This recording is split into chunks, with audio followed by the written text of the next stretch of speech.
All right, hello. I want to talk about my current project about ranking extension abstraction. Next slide, please. Abstraction is a reasoning method in KR where we abstract away in a discussion mainly everything except the structure, so that we in the end only have our arguments and the tag between them. And the most generally used approach to reason on these abstraction frameworks are the so-called extension semantics, which are functions such that a set of arguments is considered acceptable.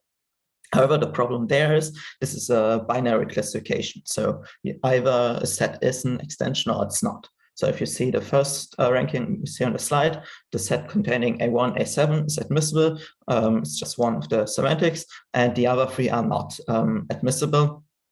So now we can actually try to reason here why the set containing A2 is has the same acceptability as the set containing A1 and A2, A7, which has a conflict between two arguments. So the A1 attacks the argument A2.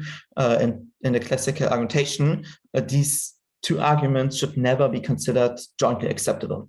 However, in the classical reasoning method, these two sets, so the set containing A2 and this conflicting set, are considered equally acceptable. So for that, we actually want to define a generalization on this reasoning method to compare these sets based on the acceptability, completeness, and so on. For that, we have three research questions.